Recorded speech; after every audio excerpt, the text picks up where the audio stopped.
Now I'm recording. All right, so optimization problem. So here we have the steps that we need to follow. We're gonna try to apply those steps to this particular problem. It says that an open box is made of cutting congruent squares of side length X from the corners of a 20 by 25 inch sheet of tin. I'm bending up the sides, yes. Kiara said to tell you that she's having trouble logging in. All right, so please tell her that some people were trying to log in with the, she's here, the old ID of the meeting, but I think I just granted her permission. She's here. Okay, thank you, Vicky. All right, so it says that we're making a box from this piece of thin, and that we are cutting from the corners a certain amount of length X from the corners, and we're bending that over. So how large should the squares be to make the box hold as much as possible? So let's try to make sense of this. So that means that we're cutting from this corner a length of X, and from here a length of X. So basically we're cutting a square of length X and X, right? So, and the problem says that this has dimensions 20 by 25. So let's say that this from here to here, that is 20, right? And then from here to here, that's 25. All right. So from this length of 25, we're cutting then X, and from this length of 20, we're cutting X and X also. All right, the question then is asking how large should be the square, so we're looking for the value of X, to make the box hold as much as possible. In terms of optimization, what would this mean? It will mean, what are we trying to optimize? Maximum. The maximum, right? Because how much, as much as possible, right? So that's volume. All right, so well, this is a box, and the volume of a box is length times width times height. Length times width times height. So let's figure out what the length will be, right? So this is 25, but we're cutting X and X from each end. So how much is the length then? How much? 25 minus 2x. Yes, 25 minus 2x. That will be the length, right? Now, the width then is 20 minus 2x, correct? And then the height is the length of the portion that we're cutting. So the length is just X. So this is the volume. This is what I need to maximize or optimize in this case, all right? So if you multiply this out, which I'm not gonna do here, but if you multiply this out, you can check with me. This should give you 500x minus 90x squared plus 4x cubed. That's after you multiply all this. Fold and distribute and collect like terms and everything, okay? So that's what I need to optimize. So what's the process? Well, the process is assign variables to the given quantities. Well, the variable in this case is X. Write an equation to be optimized. We did that, is the volume. In terms of two variables, in this case was in terms of three variables, but we were able to convert them in one single variable. Find values that are sensible or feasible. Well, in this case, obviously X has to be less than 20, right? Because it cannot be 20, otherwise we don't have a box. So it has to be less than 20. That's a restriction there.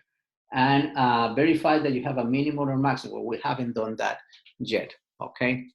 All right, so the process then now is to find the values that make this equal to 0.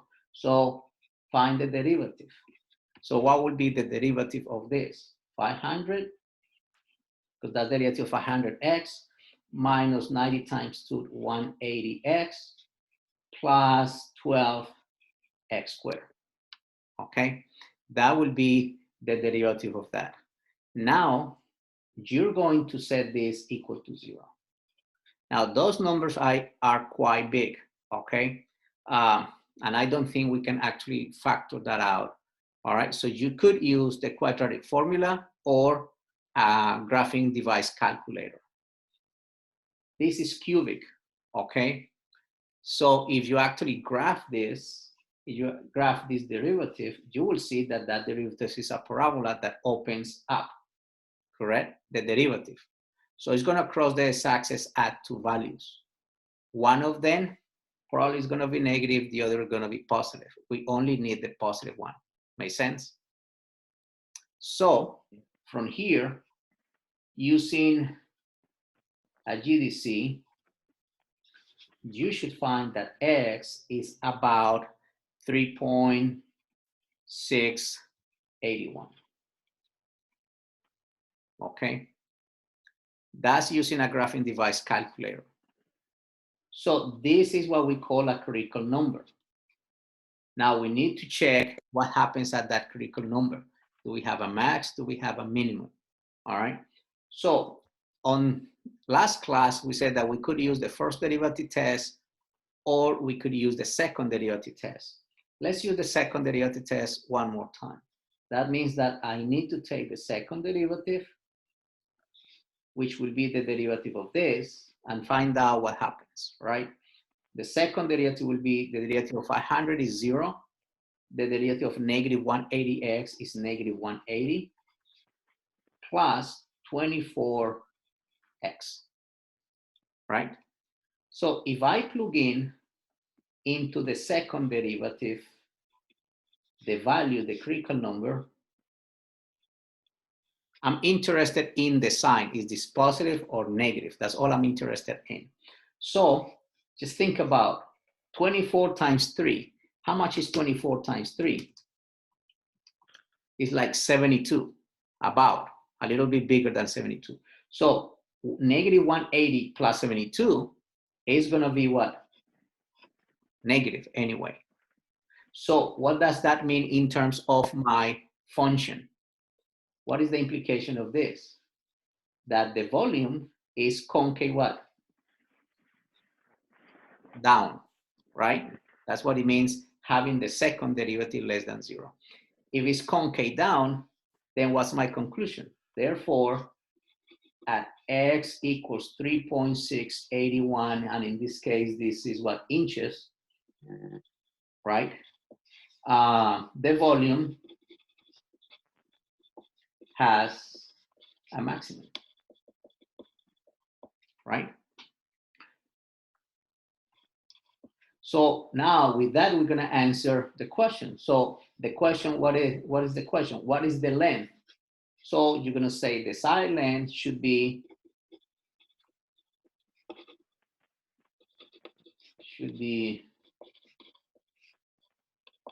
3.681 inches. And that will be that problem, okay? Is there any particular question for this problem? No? Yes? We're good? Okay, the reason why I'm turning my head is because I have you guys in one screen and what I'm writing in another one. So Wait, Mr. Sanchez, wouldn't the side length be 2 times 3.681 minus 25? I'm sorry? Is the side length referring to the length 25 minus 2x or just the x? Just the x, because it says Okay. Find, what is it? How large should be the squares? Okay. Okay. So Okay. the x is referring just to that square that you're cutting. But if you were to do the dimensions of the box, then it will be 25 minus 2 times that. Okay. Okay, thank you. All right. If there is no more questions on that problem, let's move to the next problem. Okay, I think I'm gonna try to use something that writes a little bit darker. All right, so it says that in a swim and run biathlon, Jill must get to a point on the other side of a 50-meter wide river. Wait, So, I'm so yes, sorry. Could you go a bit more up just like, like I didn't copy something? that. Yes, super fast. I'm so sorry. All right, so it says that this river then, the length of this river is 50 meters, right? 50 meters. That's the length of that river. It says that she needs to swim to a point on the other side, X. Let me read it again. She'll get to a point on the other side of a 50-meter river, 100 down the stream from her start point. All right, so that means the following, that she gets to this point X, so the length from here to that point, if we place this at the origin, so this length is X, right? And then this piece, since it says that 100 meters down the stream from her starting point, so then that means that this whole thing from here to here is 100 meters. So the biathlon consists of this part that she needs to swim and the remaining part running, okay? The remaining part to run will be 100 minus X. See if you are with me so far. Just the width of the river is 100. She swims this way and then she runs that way. All right. So now what's the question? It says that, before we move to the question, it says that she can swim at a rate of 2 meters per second and she can run at a rate of 5 meters per second. Towards what point on the opposite side of the river should Jill swim in order to minimize her total time? So let's look at this. What is the quantity that we need to optimize according to the question? Time. I'm sorry, say that again. The time that she takes doing the whole thing. The time, right? So this is what we need to optimize, the time. And in this case, the time is the time that it takes her to swim. So I'm going to put TS for time swimming plus the time running, because she uses different times for each, correct? So we need to express the time swimming and the time running from the information given. So what information is given? This is the information that, that they gave us. What does that mean? That she can swim at a rate of 2 meters per second. What's that? She travels 2 meters every second. True, that's the rate of change. That's the derivative of something, right? Because it's the rate at which she swims. So that's the derivative of her swimming. So we can say that the derivative of the swim with respect to time is 2 meters per second. And the derivative of running with respect to time is 5 meters per second, right? Now, the question is asking for to maximize the time. So, but there's nothing there that give us any specific formula for time. So we need to find a relationship between this information and the time. Now, do we know the distance she swims?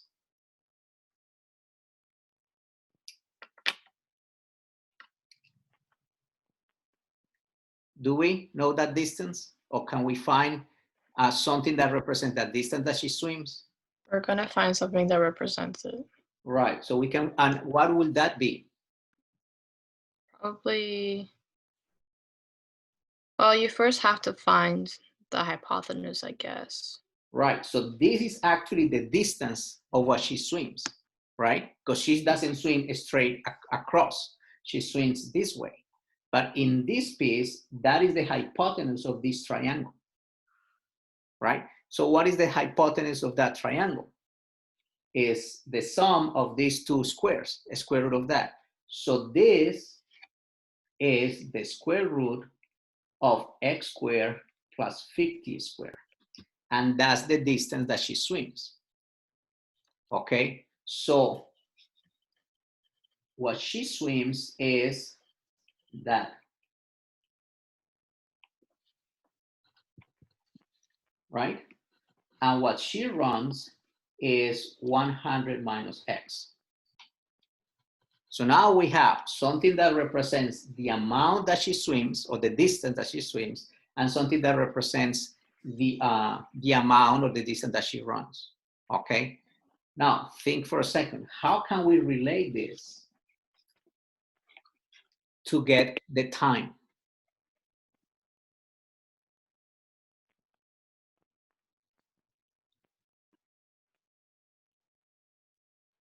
What relationship there is between distance and velocity? Those of you that take physics. Excuse me, Mr. Sanchez. Say that again. Excuse me, Humboldt has problem with getting into the classroom. Hey, tell him to check if he has the correct meeting ID. Check on the announcement because it's different from last week. Okay. Because this thing generates a different code every time you set up a new thing. All right. So look. So what relationship there is between the distance and time? Well, Isn't Distance equals velocity times time. say that again. Distance equals velocity times time. Yes, distance is velocity times the time. So how can we use that? Well, what is that we're looking for to maximize or optimize in this case? Time, right? So then time is distance over velocity. So we need something to represent the time it takes to swim and something that represents the time it takes to what? To run. Okay, so this is gonna be my time equation. So the time equation for swimming is the distance of swimming. What's the distance of swimming? A square root of x squared plus 50 squared over the velocity. How fast can she swim? 2 meters per second, right? Plus the time for running. The time for running is the distance running 100 minus x over the time it takes to run, which is 5. So this is my equation to optimize. Okay, that's the one that I actually have to optimize. And in this case, I want to find the what? The minimum of that function, correct? All right, so we're going to do the same thing as before. Once we have the equation, we need to take the derivative. So let's find the derivative. So t prime of x, we find the derivative of that. And the derivative after we simplify it is going to be, let me see. It's going to be as follows. This is 1/2, right? That's a constant, 1/2. This is x squared plus 50 squared, everything to the 1/2. So that's going to be 1/2 times 1/2 x squared plus 50 x squared, 1/2 minus 1 to the negative 1/2 times the derivative of the inside, which is 2x. That is just the derivative of the time swimming, plus the derivative of this. Well, the derivative of that will be 100 over 5, which is 20, right? But the derivative of 20 is 0, correct? What I'm doing is splitting this into 100 over 5 minus x over 5. The derivative of 100 over 5 is a constant, so that's 0. The only thing that is left to differentiate is negative x over 5, right? Which will be negative 1/5, because the derivative of x is 1, all right? So negative 1/5. That's my derivative. So I'm going to write it here so you can actually see the whole thing together. And I'm actually going to try to simplify. So you have 1/2 times a half, that's a 4th, times 2x, that reduces to a half. So this is going to be x over 2 a square root of x squared plus 50 squared minus 1/5. That's my first derivative. Okay. Now, the second derivative in this case is a little bit more complex because I don't want to use the quotient rule for that. So instead of using the second derivative test, I'm going to use the first derivative test. Okay? Why? Because it's just convenient for me. So what you're going to do then is use this, graph this thing, and find where this is equal to 0. Okay? You should find that this is equal to 0 at 21.822. And if you graph this correctly, you should see that the derivative before that number is negative, and after that number is what? Positive. So the first derivative is changing from negative to positive. What do we have here? So the function is decreasing and then increasing. So what do we have? Minimum. A minimum. So therefore, at t equals 21.822, the time is minimum.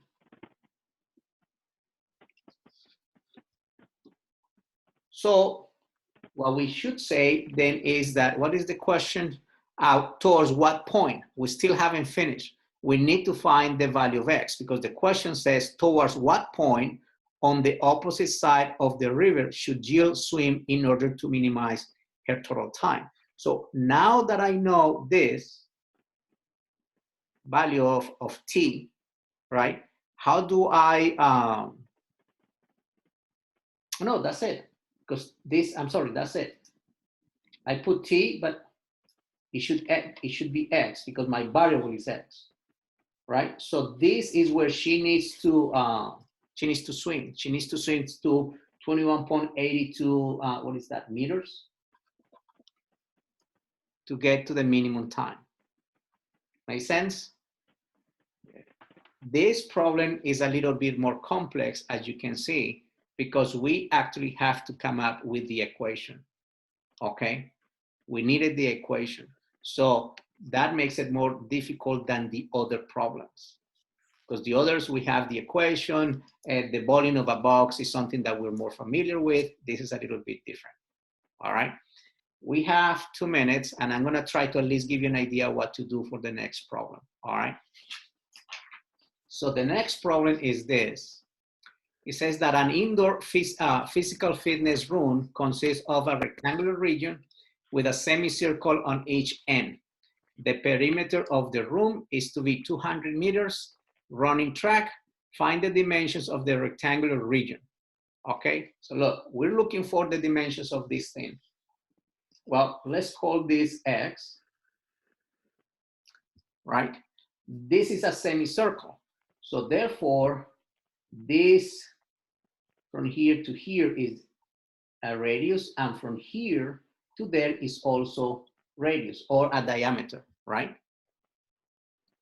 Now, find the dimensions of the rectangle region so that we will maximize the area of the rectangular region. So what do we need to optimize? We need to optimize the area of this rectangle, okay? So the area of the rectangle, if you look at this, will be equal to what? Length, which is x, times the width, which is what? 2r. Make sense? Now, we have two variables. We need this area in terms of just one variable. So we're going to use the perimeter, okay? We're going to use the perimeter. What does the problem says? It says that the perimeter of the room is 200 meters. All right, so 200 meters is going to be equal to what?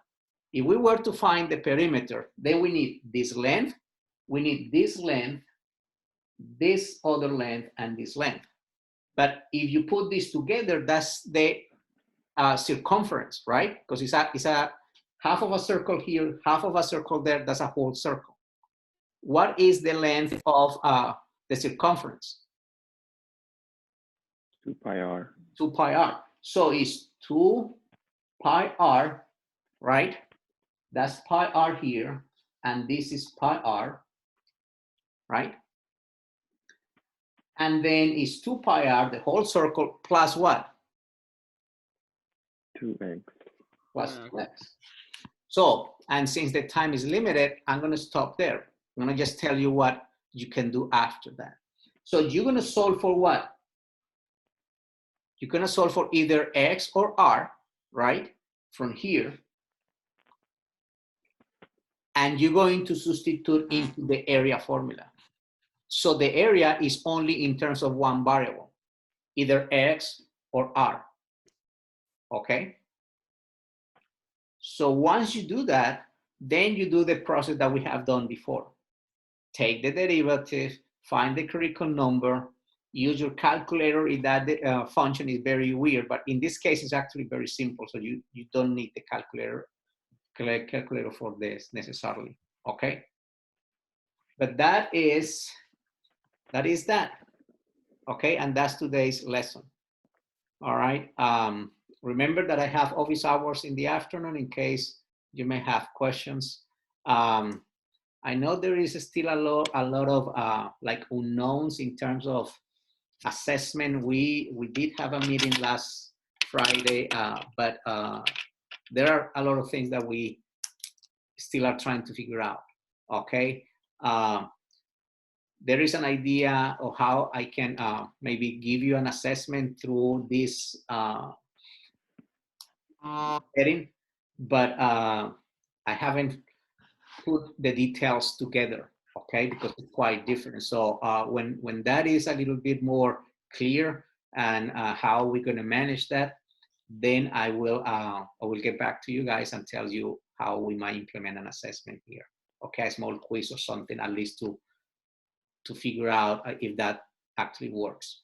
All right, after this homework that I assign from the book that is on this paper, okay, just make sure that you don't miss it. All right, I will give you something from cognitive to do because you have already a little bit more practice for this type of problems. Okay, is there any question? I have a question about the past homework, the Yes. one that was due. So I'm confused about that because like it said it was due, I think Friday. Uh-huh. But I thought it was due like today because we had class today, or like yesterday because that's the day before the class. So that's what I was confused about.